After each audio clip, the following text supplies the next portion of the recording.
The wind that night was not just cold, it was malicious, a biting chill that seemed to seep through the layers of skin and settle deep within the bones. Maya pulled the collar of her worn denim jacket tighter around her neck, but the fabric was thin and offered little protection against the relentless downpour. Underneath, her gray shirt was already damp, clinging to her skin like a second, freezing layer. At 28 years old, Maya carried the weight of a lifetime of sorrow in her eyes. The streets had been her home for 2 years, ever since the factory closed and the bills piled up faster than she could count them.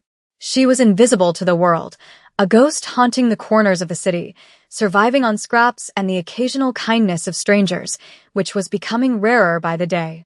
She walked with her head down, counting the cracks in the pavement, trying to ignore the gnawing pain in her stomach that had become her constant companion.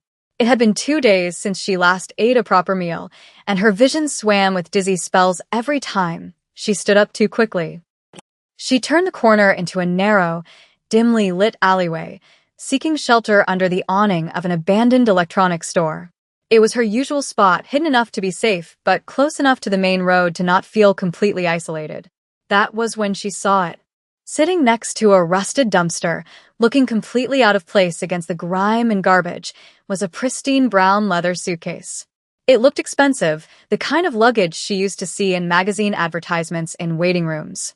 Maya paused, looking around to see if someone had forgotten it, but the street was empty. The silence of the city at midnight was heavy, broken only by the rhythmic drumming of the rain. Curiosity warred with caution. In her world, touching something that wasn't yours could get you hurt, but desperation had a loud voice. She stepped closer, the water splashing over her worn sneakers. She reached out, her fingers brushing the smooth, expensive leather. It was heavy. With a shaking breath, she dragged it under the awning, out of the rain, and stared at the brass latches. Maya's heart hammered against her ribs, a frantic drumbeat that echoed in her ears. She looked left, then right, ensuring no one was watching from the shadows. With trembling fingers, she unlatched the brass fittings. They clicked open with a smooth, satisfying sound that spoke of high-quality craftsmanship. She lifted the lid, and her breath hitched in her throat. The world seemed to stop spinning.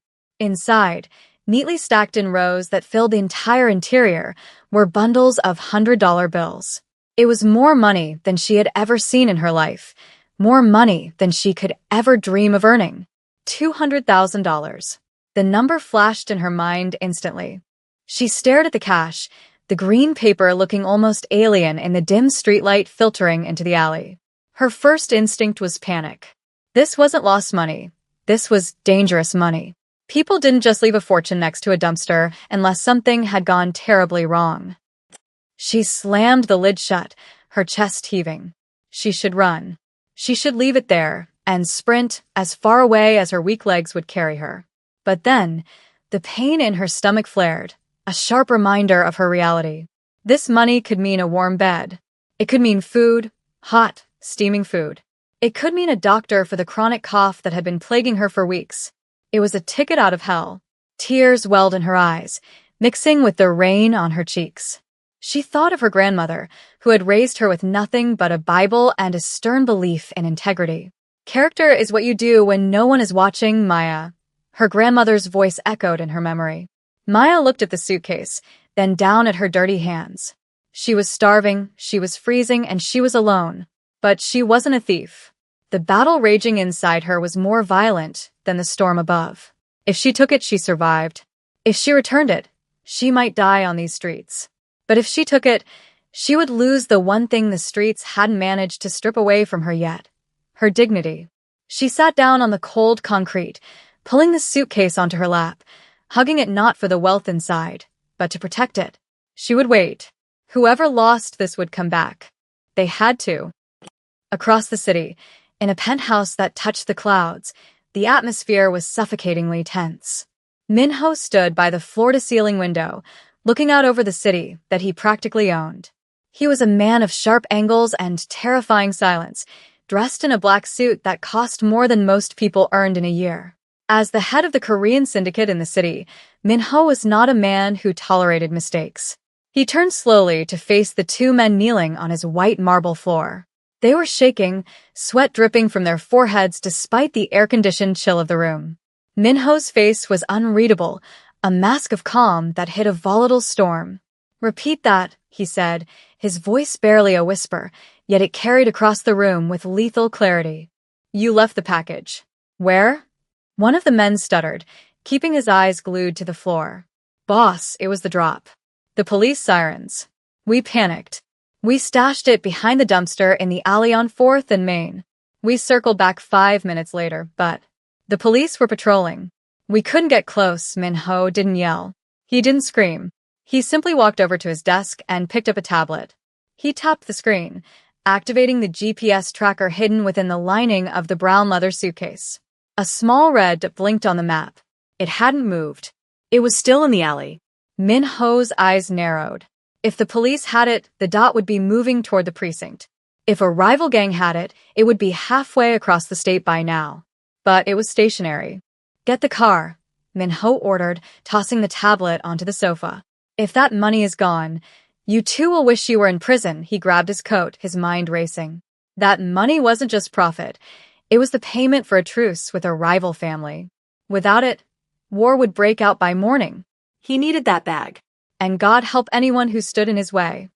The black SUV tore through the wet streets, ignoring red lights, sliding around corners with precision. Minho sat in the back, his eyes fixed on the tracker. The dot was still there. He checked the pistol tucked into his holster, a reflex born of habit. He expected an ambush. He expected to find a group of thugs trying to pry the lock open. He did not expect what he found when the car screeched to a halt at the mouth of the alley. The headlights cut through the darkness, illuminating the trash, the puddles, and a solitary figure huddled against the wall. Minho signaled his driver to stay put. He opened the door and stepped out into the rain. He didn't feel the cold, his adrenaline was too high. He walked into the alley, his shoes clicking on the wet pavement. As he got closer, the figure shifted. It was a woman. She looked small, fragile, swallowed up by a denim jacket that was too big for her. She was sitting on the ground, her arms wrapped protectively around his suitcase. Minho stopped a few feet away, his hand hovering near his jacket, ready to draw his weapon. He stared at her. She was shivering violently, her lips pale, her eyes wide with terror as she looked up at him. She didn't try to run. She didn't try to hide the bag. She just looked at him, and for a second, Minho was struck by the raw vulnerability in her gaze. It was a look he hadn't seen in years, pure, unadulterated fear mixed with a strange defiance. "That belongs to me," Minho said, his voice deep and commanding, cutting through the sound of the rain. He expected her to beg. He expected her to lie. He watched her hands, waiting for a sudden movement, a knife, anything. But she simply nodded, her teeth chattering. Maya struggled to stand, her legs numb from the cold and the awkward position she had been sitting in. She used the wall for support, clutching the handle of the suitcase. She was dizzy, the hunger pangs now a dull, rhythmic ache. She looked at the man before her. He was beautiful in a terrifying way, like a carved statue, flawless and cold. She could see the danger rolling off him in waves. She knew, instinctively, that he was a man who could end her life without a second thought. She held the suitcase out to him, her arms shaking under the weight. I waited," she stammered, her voice hoarse. "I knew someone would come back for it." Minho frowned, confusion flickering across his stoic features. He took the suitcase from her, his gloved hand brushing against her ice-cold fingers. He immediately set it down on the wet asphalt and popped the latches. He lifted the lid. The money was all there. Not a single bill was missing. He looked from the cash to the woman. She was clearly homeless, clearly starving. A single stack of those bills could have changed her life. She could have taken a handful and disappeared. But she hadn't touched a penny. He stood up, closing the case, and looked at her with a new intensity. "You opened it?" he asked. Maya nodded, shame coloring her cheeks. "I did. I'm sorry. I wanted to see." "And you didn't take anything?" Minho asked, stepping closer, invading her personal space. He was trying to intimidate her, trying to find the lie. "Why?" Maya looked him in the eye, drawing on the last reserves of her strength. "Because it isn't mine," she whispered. And stealing it wouldn't make me right. The energy required to speak those words seemed to be the last she had. Her vision blurred, the world tilting sideways. The adrenaline that had kept her upright faded, leaving only the exhaustion and the hunger. Her knees buckled. She felt herself falling toward the wet, filthy ground, bracing for the impact. But it never came. Strong arms caught her before she hit the pavement. Minho held her up, shocked by how light she was, how frail her frame felt through the damp denim. He looked down at her unconscious face, rain washing over her skin. He looked at the suitcase, then back at her. For the first time in his life, the ruthlessness in his chest wavered. He couldn't leave her here. Not after this. Get the door, he barked at his driver, scooping her up into his arms effortlessly. The softness was the first thing Maya noticed. It wasn't the hard, unforgiving concrete of the alley, nor the damp, cardboard texture of a makeshift bed.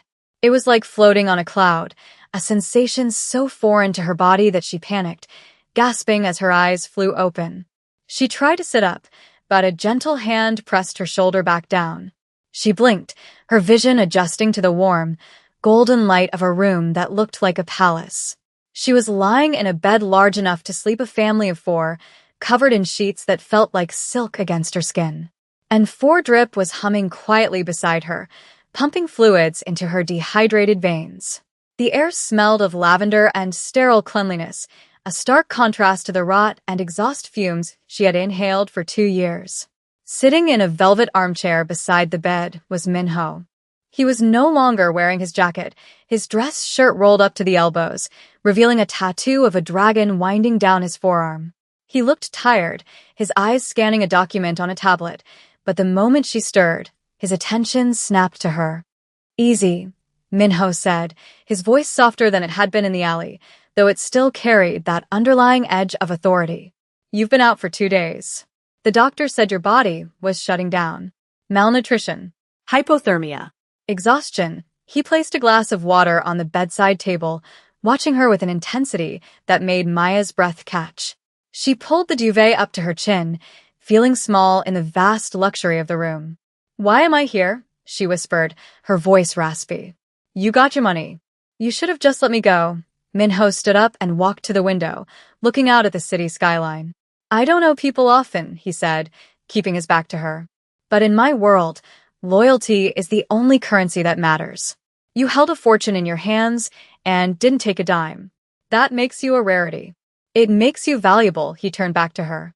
"And I don't throw away valuable things." Maya spent the next week recovering in the penthouse, treating the space like a museum she was afraid to break. The transition from invisible to hypervisible was jarring.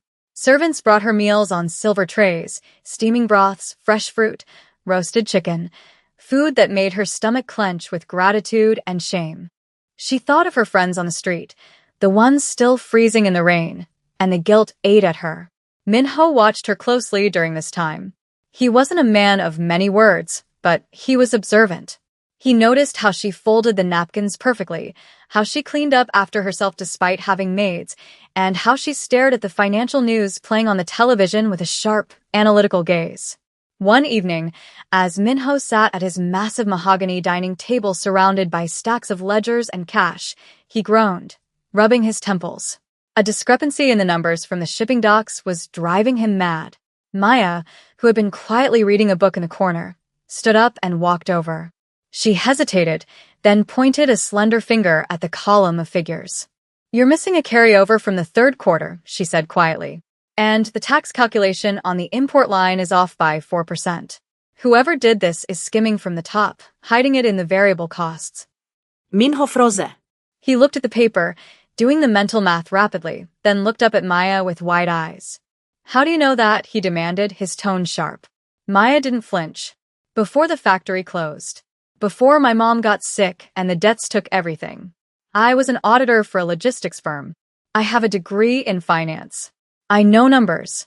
Numbers don't lie. People do." Minho stared at her, seeing her for the first time not just as a charity case or a moral anomaly, but as a weapon. He had been surrounded by thugs who knew how to break legs but couldn't balance a checkbook to save their lives.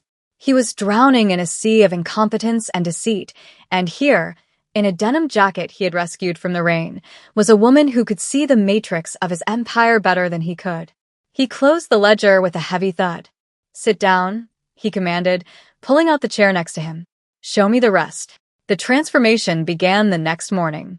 It wasn't just about new clothes, though the wardrobe Minho provided was exquisite. Tailored suits in charcoal and navy that sharpened Maya's silhouette, replacing the vulnerability of the streets with a formidable armor.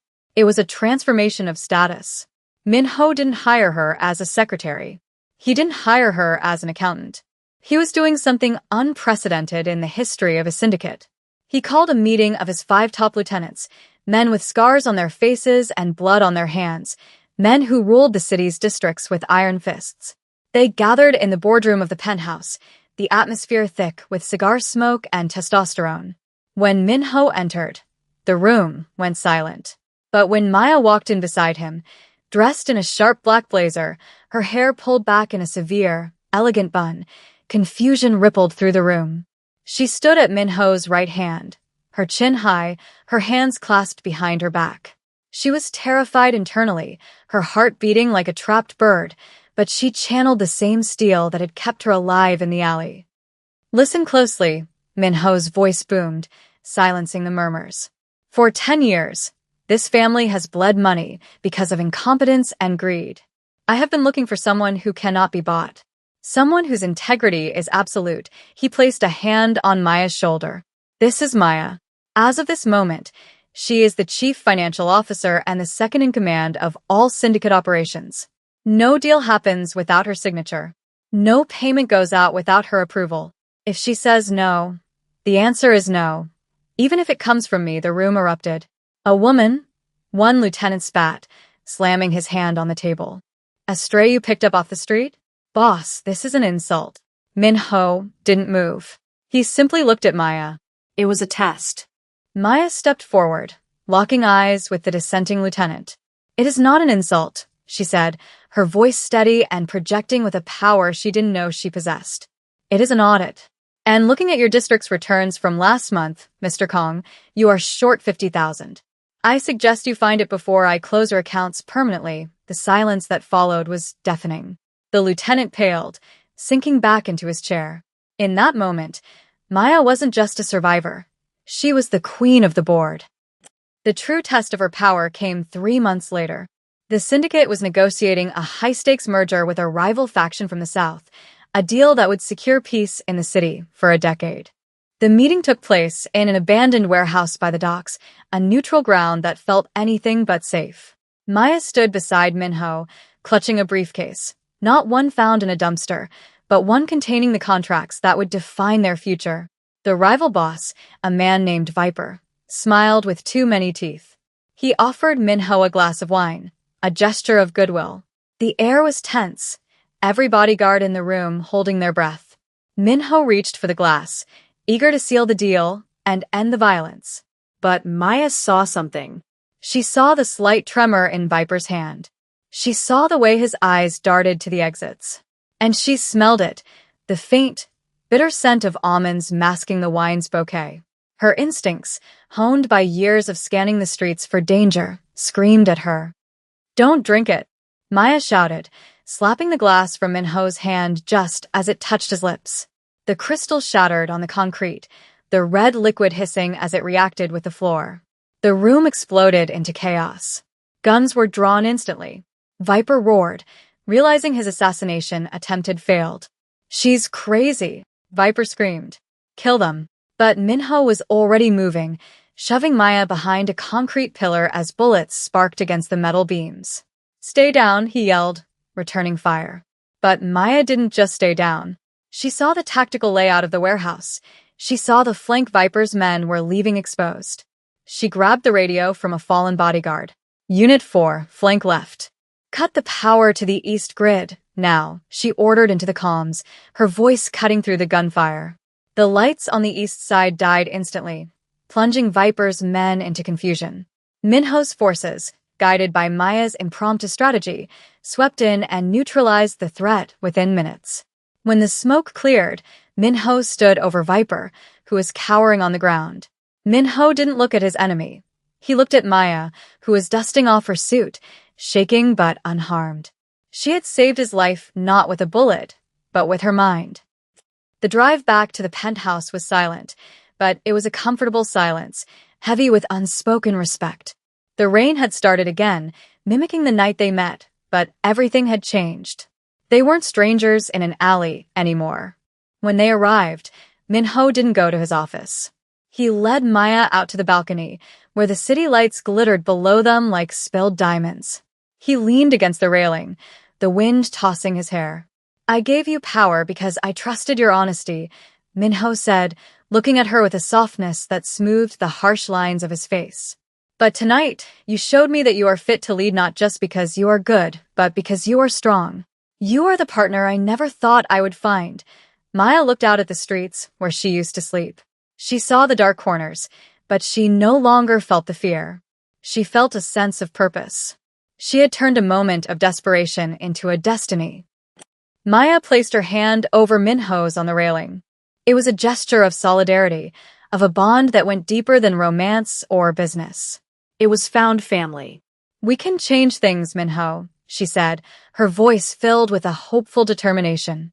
"With your resources and my vision, we don't have to just run the underworld. We can fix it.